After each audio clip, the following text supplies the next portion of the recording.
November rain sat low over Knoxville, Tennessee the morning Margaret Oakes was scheduled for discharge. The kind that collects in puddles that don't drain and makes everything feel like it has been standing in one place too long. Master Sergeant Trey Callahan was in the parking lot of Fort Sanders Regional when Boone went still against the passenger door. Not restless.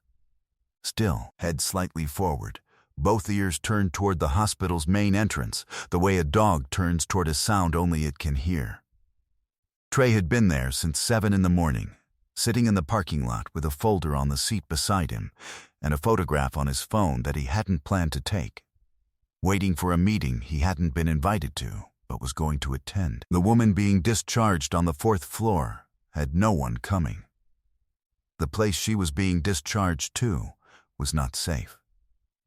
Trey had been inside it 3 days earlier, and what he had seen there and photographed was the reason he was in this parking lot in the rain instead of on the road back to Johnson City, where his own life was waiting for him, unfinished, the way it had been waiting for the better part of a year. If this is the kind of story you stay for, subscribe, and I'll tell you what was in that photograph.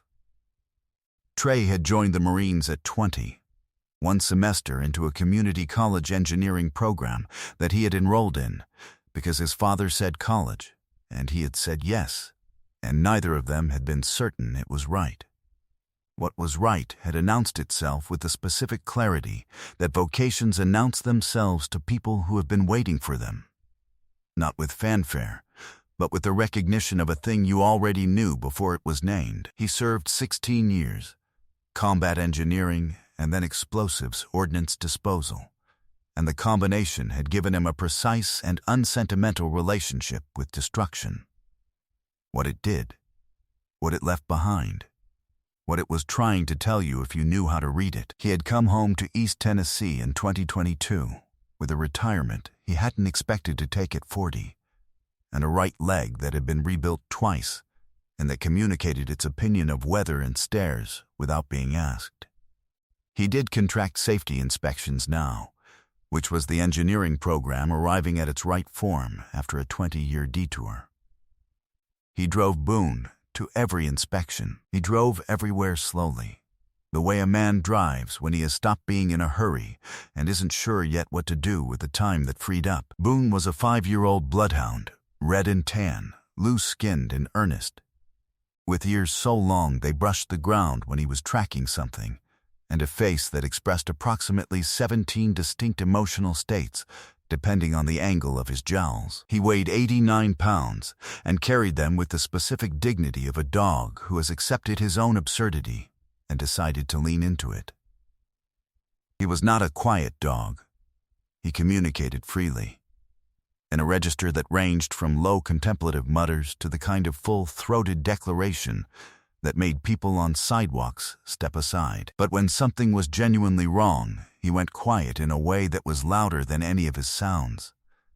And Trey had learned to read that silence, the way he had learned to read the silence of a device that had stopped emitting signal. Margaret Oakes was 78 years old.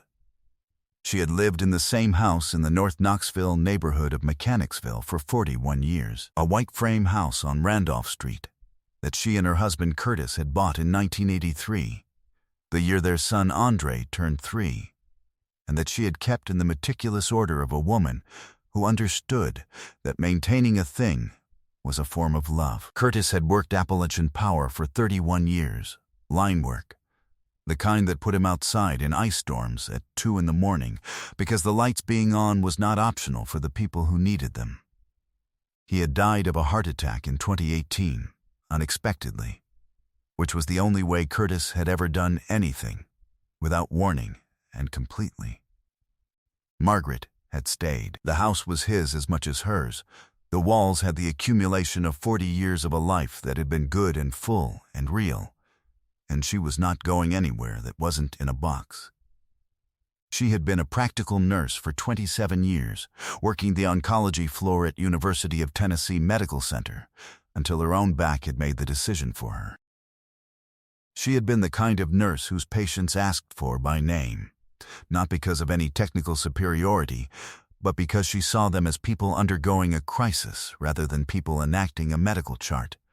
And in that department, the distinction was everything. After she retired, she had kept up the practical orientation of her profession. She managed her own medications with the precision of a woman who had spent 27 years watching what happened when medications were managed imprecisely. She attended the community health clinic on Magnolia Avenue every 6 months. She kept her own records. The moment she had become alone in a way that required outside intervention was a Tuesday in September. She had fallen getting out of the shower, not badly, no break. A bruised hip and a bruised pride, and an hour on the bathroom floor before she could get herself upright. She had not called anyone. She had gotten up, eventually, by her own methods, and had told no one, because the alternative was a conversation about what came next that she was not prepared to have. The bruise from that fall was still visible, and green, when she had her second fall 3 weeks later. That one had sent her to Fort Sanders Regional by ambulance, and by the time Trey Callahan appeared in her life, she had been in the hospital for 9 days with a fractured wrist and a pulmonary issue that the fall had surfaced. And the discharge planner had her files arranged for a return home, because Margaret had told the intake form that she had family support and a safe home environment. And Margaret had believed the first part and overstated the second. Trey knew Margaret Oakes because of a staff sergeant named Curtis Webb. No relation to Margaret's Curtis, but named for his grandfather the way families in East Tennessee sometimes continue names across generations, who had served with Trey in 2nd Combat Engineer Battalion, and who had been the most precise improvised device technician Trey had ever worked beside, and who had died outside Helmand Province in October 2011 at 26 years old, survived by his mother, who was Margaret Oakes' neighbor on Randolph Street, and who had asked Margaret to look in on her boy's things when the Army came to clean his apartment. Margaret had done more than that. She had organized the community response to Mrs. Webb's grief. She had sat with her for 3 years of Sundays. She had, in the specific way of certain women in certain communities, become the person who ensured that Curtis Webb's memory and his mother's life remained connected to the neighborhood that had made him. Trey had come to Knoxville in October to visit Mrs. Webb for the first time since the funeral, a visit overdue by 12 years. The kind of overdue that has its own weight. And Mrs. Webb had told him about Margaret, who she was, what she had done, what was happening to her now. He had driven to Randolph Street. He had knocked. Have you ever met someone who cared for your grief as though it were their own, not because they had to, but because it was simply who they were? If that person is still in your life, tell them today. If they're not, leave their name in the comments. They deserve to be remembered. The house on Randolph Street was the first thing Trey had wanted to understand, and the first thing he wished he hadn't. He was a safety inspector. He knew what a structure told you when you paid attention, and what this one told him was that a woman had been managing a slow emergency alone for longer than was safe. The back porch step was soft, not new soft. Soft in the way of wood that has been absorbing water for 2 seasons without attention. Soft enough that it gave an inch under Trey's weight and would give more. The bathroom had a grab bar on one wall, installed correctly. He checked. But the placement was for a right-handed person rising from a specific position, and the shower ledge was 3 inches high with no threshold ramp, which was not a problem until it was. The kitchen was fine. The medication organization was meticulous, the way he'd expected from what Mrs. Webb had told him. The phone was charged and visible. He took the photograph from the back porch, looking down at the step. He took 2 others, one of the shower threshold and one of a section of the hallway floor where the runner rug had bunched in a way that had been bunched for long enough to leave a crease in the vinyl beneath it. A trip hazard that had been in exactly that position the first time Margaret fell, according to the story Mrs. Webb had told him. He had not planned to use them for anything. He was a safety inspector. Taking photographs of hazards was what he did when he walked into a space. It was reflex, not strategy. 3 days later, he was in the hospital parking lot in the rain. What had happened between the visit to Randolph Street and the parking lot on discharge morning was a sequence that moved faster than Trey had expected. He had called the discharge planner, a woman named Heather Morse, through the hospital's main line and identified himself as a family friend with concerns about the home environment, which was technically true if you accepted that family could be made as well as born.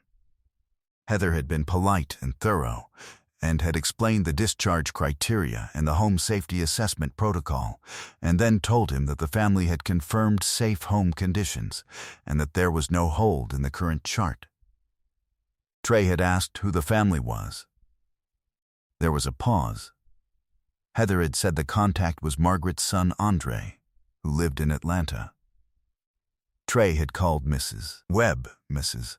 Webb had told him what she knew about Andre, which was that he had visited once since Curtis died, that he called his mother when he needed something, and that the last she had heard he was in some kind of financial difficulty that had been the subject of a conversation between Margaret and Mrs. Webb that Margaret had asked Mrs. Webb not to repeat. Mrs. Webb repeated it, because she was 81 and had been carrying it for 3 months, and because Trey Callahan, sitting across from her in her living room, asking direct questions, was the closest she had come to telling anyone in a long time. Andre had asked Margaret about the house, about its value, about whether she had considered that a woman her age, alone, in a house that size, might be better served by a smaller arrangement, a phrase that Mrs. Webb said he had used twice, and that had a specific legal meaning that neither Margaret nor Mrs. Webb had recognized in the moment, but that Trey recognized immediately. Because he had worked in safety assessment long enough to know what people said when they were building toward a petition. Boone had gone still in the parking lot. Trey had the folder. He had the photographs. And the discharge, according to Heather Morse's morning message, was scheduled for 11. It was 9:47. If you were in that parking lot right now, folder on the seat, 3 photographs on your phone, 11 o'clock coming, what would you have done next? Type yes or no in the comments. I read every one. He went inside. Boone drew the attention of every nurse on the 4th floor in the first 30 seconds.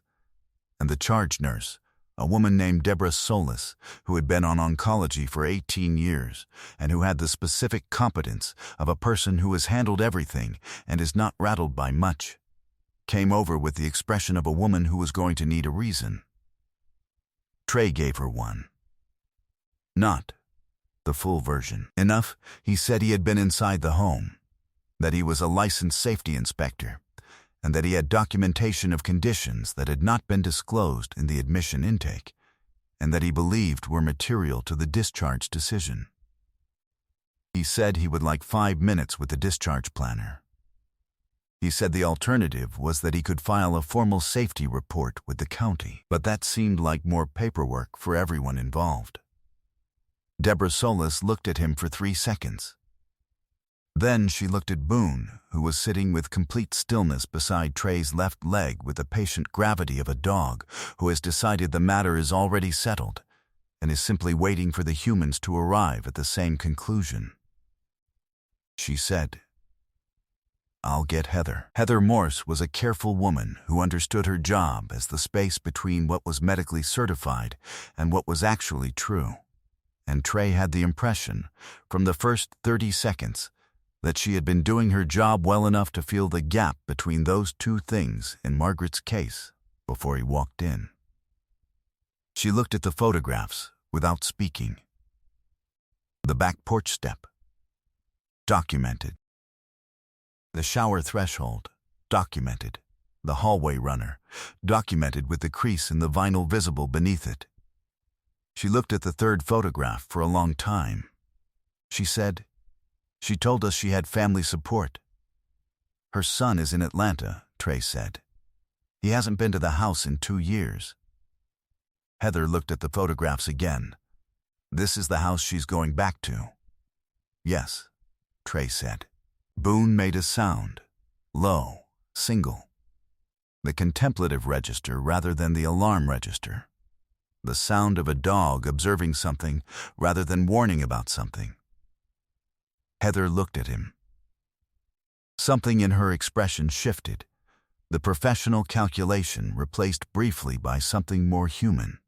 The expression of a person recognizing that a situation requires more than a form. Andre Oakes arrived at 11:15. He had driven from Atlanta, which told Trey he had been planning to be there, that the discharge had been coordinated, that he had intended to be the person who managed the transition. He was 44, well-dressed in the deliberate way of a man who uses presentation as argument, and he came off the elevator with the specific confidence of someone who has already mentally completed the task he has come to perform. He had a folder of his own, the kind people bring to hospitals when they are expecting to sign things. Trey and Boone were in the family consultation room off the nursing station. Heather was there. Deborah Solis was there. A social worker named Patricia Hale, whom Heather had called 40 minutes earlier, and who had arrived with the quiet efficiency of someone who had been waiting for exactly this call, was there. And Margaret Oakes was there, sitting in the consultation room in her hospital gown with a blanket across her lap, her fractured wrist in its splint, her back straight in the way of a woman who had spent 27 years on her feet in a room where people needed her to be steady. Boone had been lying under the table. When Andre walked through the door, Boone came out from under the table. He did not growl immediately. He stood, positioned himself between Margaret's chair and the door, and looked at Andre with the specific quality of attention that was not aggression and was not neutral. It was assessment, and it had a sound behind it, not loud, not continuous, just present. The low undertone of a dog who has read the room and recorded his conclusion. Andre looked at the dog. He looked at the people at the table. His expression performed surprise and then recalibrated into something else. The expression of a man who has found a room he did not expect, with people in it he cannot immediately account for, and who is deciding whether to proceed or regroup. He proceeded. He said he was there to take his mother home. He said he had spoken to the discharge planner. He said the house was prepared and the support was arranged, and he had personally confirmed that everything was in order. The room was quiet. Then Margaret said, "Andre, you haven't been inside that house in 2 years." 9 words. Sitting in her hospital gown with her wrist in its splint and her back straight. Not angry. Not pleading, certain, the specific certainty of a woman who has been a nurse for 27 years and knows the difference between what someone says and what is true, and who has decided that this room, finally, is the room where the difference gets named. Andre looked at his mother. Something moved across his face that had more than one thing in it, the specific compound expression of a person who has been doing something they know is wrong and has been pretending, even to themselves, that the wrongness was manageable. The folder in his hand went still. Trey placed his phone on the table. He turned it so the photographs faced the room. The back porch step. The shower threshold. The hallway runner with the crease in the vinyl beneath it. 3 photographs taken by a licensed safety inspector who had been inside the house 72 hours ago. Dated and time-stamped in the file metadata, taken at the property address that matched the discharge destination on Andre's form. Trey did not raise his voice. He spoke with the flat and unhurried precision of a man trained to describe dangerous conditions clearly, because in his former profession, an inaccurate description of a dangerous condition had consequences. He named the back porch step and its load-bearing capacity. He named the shower threshold and its relationship to Margaret's specific fall history. He named the hallway runner and the crease in the vinyl, and the Tuesday in September when Margaret had spent an hour on the bathroom floor and told no one. He named Andre's visit frequency and the conversation about the house's value and the phrase smaller arrangement and what it meant in the context of a petition. He named Patricia Hale and her role, and the referral Heather had already initiated to Chatham County Adult Protective Services. He corrected himself. Knox County. Knoxville. Knox County Adult Protective Services. That was already in motion. He did not accuse, he described. He laid each fact down the way he had once laid down a circuit schematic for a device that needed to be understood completely before it could be safely addressed. Andre looked at his mother. He looked at the photographs on Trey's phone. He looked at the folder in his own hands as though he was considering, for the first time, what it actually contained. He said, "I thought it was the right thing." Boone made the same low sound, assessment rather than alarm, and lay back down under the table. The declaration had been withdrawn before it needed to be answered. What happened in the weeks that followed was the kind of thing that moves through a neighborhood and a nursing community and a church at the same time. Through different channels, arriving at the same destination. Patricia Hale's referral was assigned. A home modification assessment was completed by the county's Aging Services Office. And the back porch step was replaced, and the shower threshold was ramped within 10 days by volunteers from First Baptist Mechanicsville, who had been organized by the deacons, 2 of whom had been Margaret's patients in the oncology ward at different points in the previous decade, and who had not forgotten. Boone had brought a large and specific attention to the 4th floor of Fort Sanders Regional on a November morning, and Deborah Solis had, in the private way of charge nurses who have seen everything, made sure that the case found the right desk. Margaret went home to Randolph Street. The house had been prepared for her return by the same people who had always prepared things on that block for the people who needed it, quietly, without announcement. In the tradition of a neighborhood that had been doing this since before any of them were born. Trey drove back to Johnson City in December. He drove slowly. The way he drove. Boone was across the back seat with his chin on the window ledge, watching East Tennessee go past, in the way of a dog who finds the landscape interesting on its own terms. Trey thought about Curtis Webb, the one from 2nd Combat Engineer Battalion, the one who had died at 26 and whose mother had needed Margaret Oaks for 3 years of Sundays and whose memory had been held by that neighborhood long after the military had processed him into paperwork. He thought about 12 years of not making the visit, and one October morning when he finally had, and how a woman he had never met had been the person doing the work of remembrance that he hadn't been doing. He thought about 3 photographs taken on a back porch as reflex, sitting on his phone for 72 hours without a plan, becoming the thing that stopped a discharge at 11 in the morning. Some things you carry without knowing what they're for until the moment arrives that tells you. Margaret had called Mrs. Webb that afternoon from the hospital consultation room before Trey had driven back to the parking lot. Mrs. Webb had called Trey while he was still in the building. She had not said much. She had said, "You came." She had said it the way you say something to a person who has been gone for 12 years and arrived on the right day anyway. He had the same November morning as anyone else. He had 3 photographs on his phone he had taken without a plan.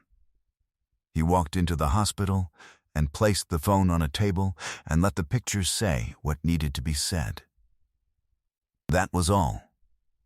That was how it worked. This story is for every nurse who spent 27 years seeing patients as people, and for anyone who showed up even once for someone they had never met because the debt required it.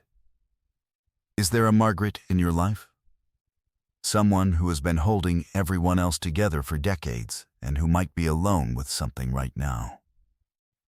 Tell me about them in the comments. I read every one.